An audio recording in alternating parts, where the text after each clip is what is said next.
Hi everyone. So I've just been finishing off these figures, filling in some of the seams and some of the holes.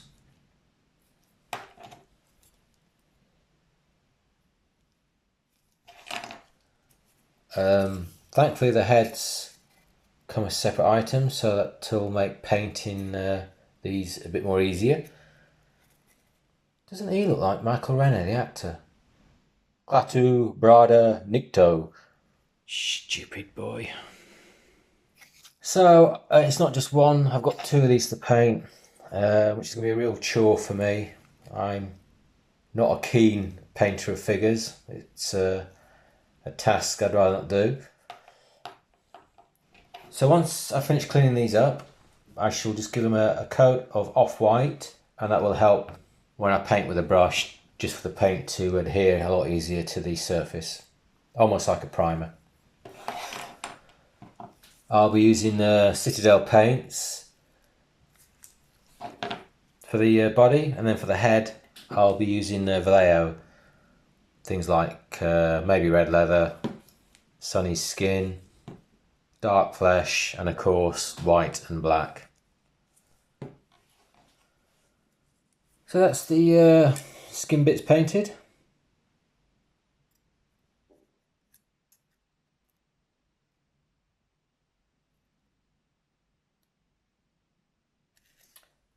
Just three colours we used, the dark flesh, the red leather, and the Citadel Caldor Sky, and one messy plate.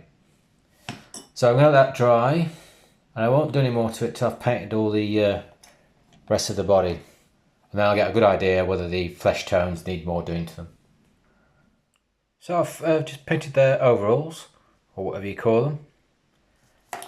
Just used three colours: bad on black, ungor flesh, and white scar. So I'll get on with the life jackets, and then the chutes and the harnesses, and then the boots will be last. So that's both figures finished now. Am I glad about that? Not just one but two. Also the task of trying to keep them fairly similar. I.e. when I mix the paint for the overalls, for want of a better word, whatever they are, I needed to keep them looking the same. People ask me about how I do figures. It would take me all week to put something like that together because of the way I go about it, because I'm not confident in doing them. It's all hit and miss half the time. There has been figures in the past where I've literally stripped them back down to the plastic because it hasn't worked out. I try and keep it to three colours. So the base colour, and then a dark version of that base colour, and then a light version of the base colour. The dark colour being all the creases and any shadow areas, and then the highlights, obviously all the top of the creases and things like the top of the shoulders and knee areas, anything that's catching the light. Not crucial, but it does help if the paint's still wet when I'm doing this. So I'm doing all three within a very short period of time. That's why it's hit and miss. I must get some sort of retarder for the paints I use, just so it's a bit more workable. The last thing to paint are the boots, and that's just a very watered down Tamiya black with a royal blue. Thin enough that when I paint on the boots, the primer colour underneath does show through slightly. Saves me adding a highlight to the boots. The boots are finished with some graphite lead, just buffed in. For the harness and the life jacket, I've used a Flory's wash, dark dirt. And then with the boots, I've added a Tamiya panel line wash. None of this paint or washes are sealed in. The only varnish I've used is satin for the headgear and high gloss for the lenses on the goggles. So if this figure was handled a lot, the paint would eventually rub off. I don't like adding a satin varnish or a matte varnish. It just gives you that uniform finish, which is wrong. I like the idea of the patchy paint work showing through. Now I've just used PVA glue to glue the heads on, just to show you what the finished figures look like. Also, when I come to add them to the cockpit, if I need to adjust the heads, that can be easily done. So now I can put them to one side. I can get on with the front console. So I've got these parts to finish off, the front console, and then your dial bits, and then pop through. Rudder pedals and what have you. I'm not going to spend too much time on them because hopefully the pilot's feet will obscure them. So this is what I've got, Airscale decal. So you get the decal and you get a plastic sheet that you have to trim to size. So you would sand off all that detail, flush, apply the decal to that, your plastic sheet over the decal you've added, and then you place that over the top. Quite simple. So I've added a dark grey to the panel. I'm saying dark grey, I've toned it down quite a bit. You've got to remember that when you add washes or weathering, it will darken any surface. So I'm going to pick out all the switch gear and various panels with the various different colour paints.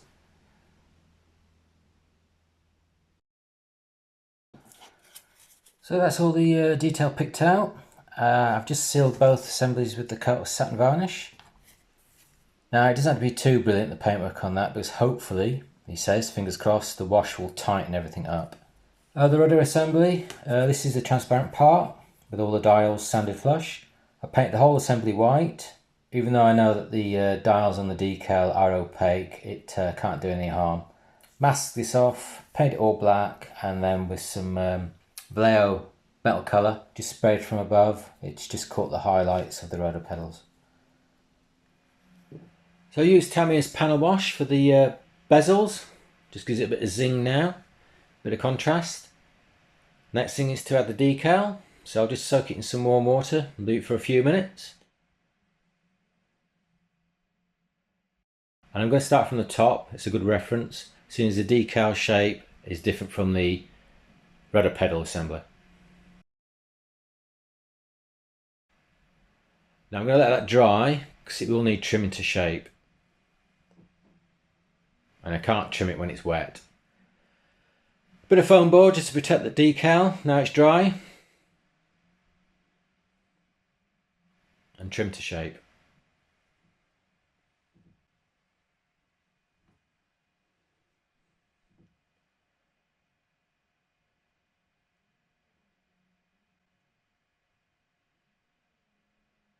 The plastic sheeting, I've added a few blobs of varnish to the actual decal and then just place the plastic sheet on top, using the bottom edge to start and work upwards. I'm going to let that dry, and then once it's dried I can trim to shape. Now using the foam board again just to protect that plastic sheet surface, gently trim to shape. And with a bit of care and patience, it should look the business.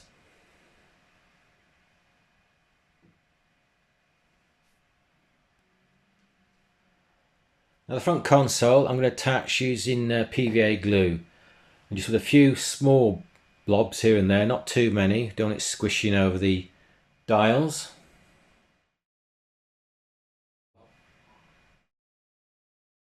This gives me a bit of lead time to align the decal up with the front console.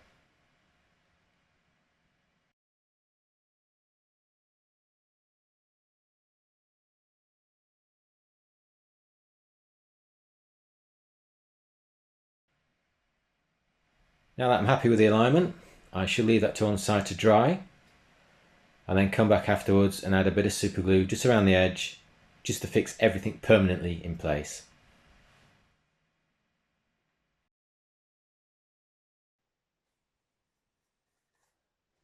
The resin wheels, I've added an overall dark grey as the first application, and then from either side an off black added, and then the final thing was a gloss varnish for the hubs. That's as far as I want to go with the wheels for now. I shall detail them up and weather them later on. So the rear tail parts.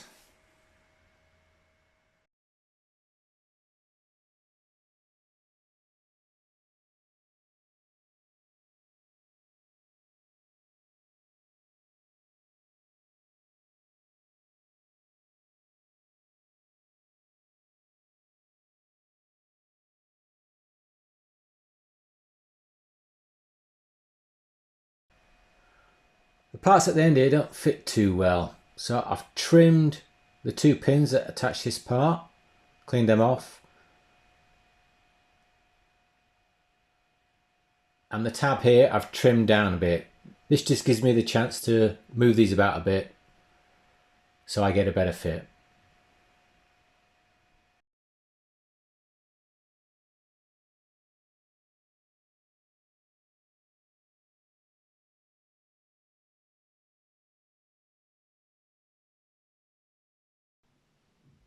The 2-part inner wing.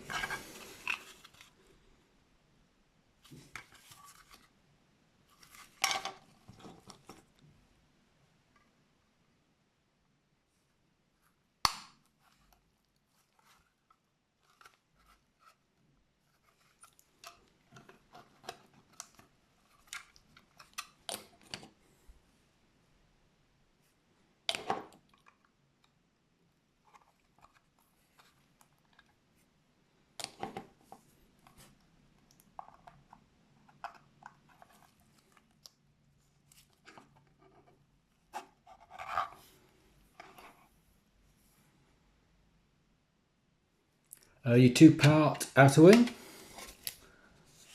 You can see I've glued in the hatch. There's a slight gap there. I'll trim once that's dried. Internals, you get these 2 parts here, as well as the moulded in framework there. You get your MG gun, which I think sits in something like that. They're a pretty good fit, not a bad fit at all. So I'll glue those, and then we've got the machine gun shroud. Stay. So it ain't brilliant, but it ain't bad. It could be a lot worse. Yeah, so I'll get on with gluing those. So the wing's glued. The other side. One thing I remembered that I forgot when I did the 109 is to paint the inside of the wing black, so that when these holes are viewed, don't show the blue plastic through them. The other thing I've done is the light. It's too big and too simple not to do anything with it. So it's 3 sheets of plastic card, one on the back face there, 2 either side, with holes drilled out just to give it a bit of interest, and then a bit of plastic rod bent to shape. The Airfix transparent parts are extremely thick and very brittle, so a bit of care is needed with them. The other thing I want to talk about is the actual spats. Now, Airfix give you a number of variables to play with. You can either have them set on the main wheel leg, like that, or of course with your wind-driven siren. Now, for my version, the Russian front, I'm not too sure whether they had these, whether they were just blank on both sides. So I don't know yet. I still have to figure that one out. I may use a bit of artistic license and just prop on one side and blanked off on the other. One nice touch that Airfix gave you here is this here. You can trim this down. So if you had this Stuka hanging from your ceiling, you would have it like that. If you've got it static on the ground, you trim it here. So it gives you that seated look. Which for the time is a nice touch. I want to add the fuselage halves together, but before I can do that I need to add the front console to the cockpit assembly, and before I do that I need to add these parts here.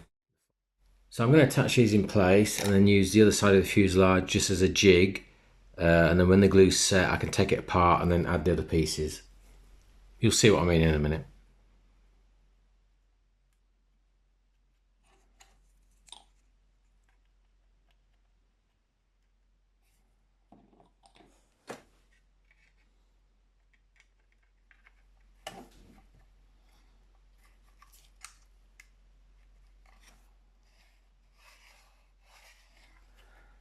So by doing this, I'm making sure that this part here sits flush all the way around. So I'm just going to let the glue set. I get quite a few comments on gluing on painted surfaces. really is a no-no. If you can be bothered, scrape the paint off.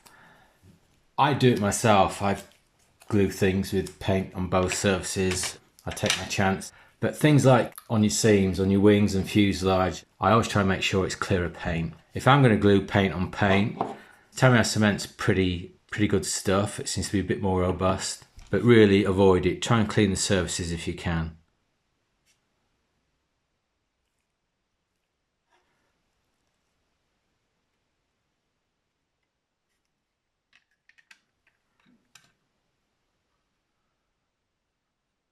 Just make sure that's seated properly and seated to the other side. And once again, I'll let that dry. The firewall.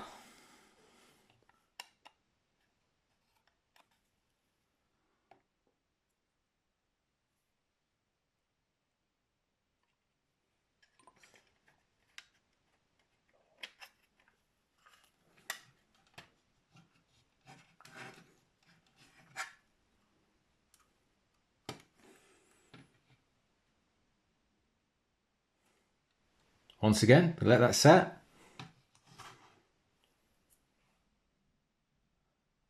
Console to the cockpit assembly now.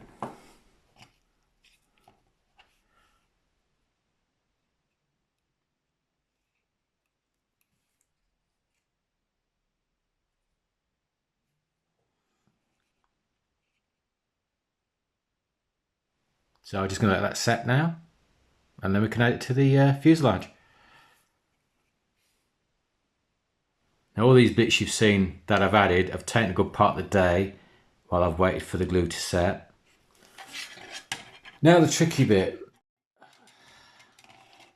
adding these and the rudder to all this with glue and trying to get all this seated properly, because there's a slight spraying in the fuselage. It doesn't just fall together.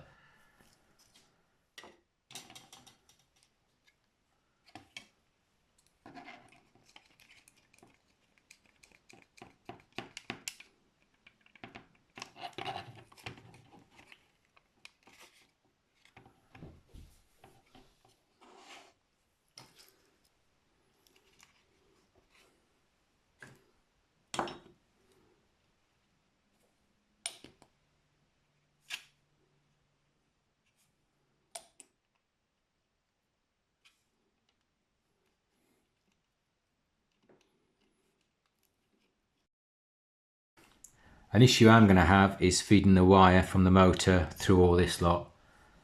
I knew I was going to have an issue with the floor window, but I didn't realise how tight it is around here, feeding that big thick wire. So I may have to feed it through elsewhere, but I do not want to add the motor now.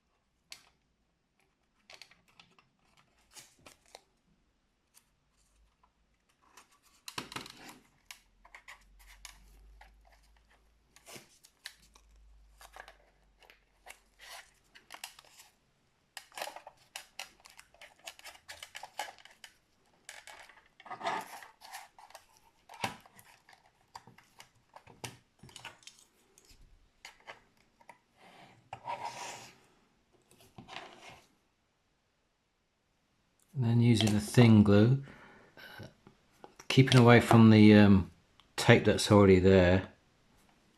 I don't want the capillary action to work on the tape, so I'm just going to do sections that are clear of the tape.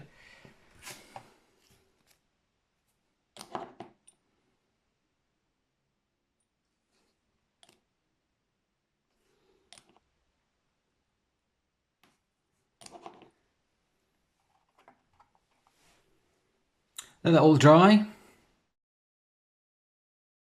You can see where the bits of filler were required.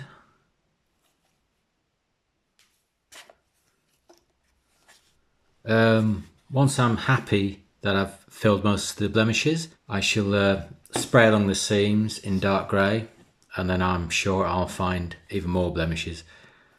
When I was putting the fuselage halves together, there was a rattling inside, which is not really a good sign. And it was I think this is the bit that operates there's a shutter under here that operates it. You turn it left or right. It sits like that. Turn it left or right, it opens this door to expose the window. And there's no way I'm going to be able to glue it, so that shows you what happens when you don't clear the paint off the item you want to glue.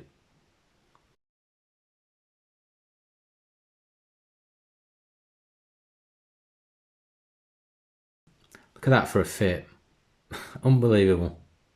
And I haven't trimmed or cleaned anything, and it's like that for both sides. So I think it's going to be easier.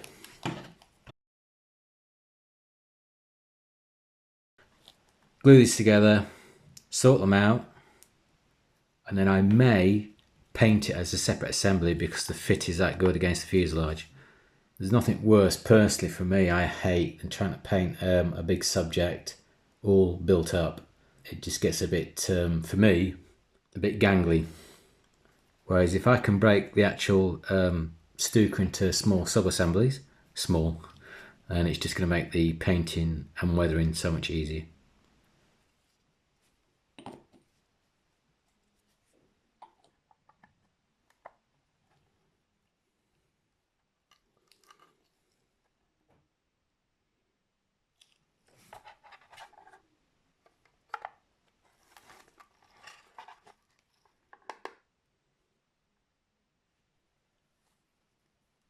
So I'm going to finish part 2 here for the simple reason life's a bit busy at the moment. It's either feast or famine. I've got probably 3 days worth of work I've got to jump on, and unfortunately work comes first. So this project will sit on this desk for so long, at least 3 days, maybe 4. So I thought I'd get part 2 out as soon as I can, and it seemed like a good point to do that. So there's still lots to do. I've got the bombs to make and paint and the props. I keep forgetting about those. There is an issue with the rear tail planes. They don't fit that well to the rear tail. So that needs sorting out. Something I'll show you in the next video. So yeah, lots still to do before I can even think about starting on the major paintwork. So I do hope to see you for the final part 3, famous last words. And I want to thank you for watching.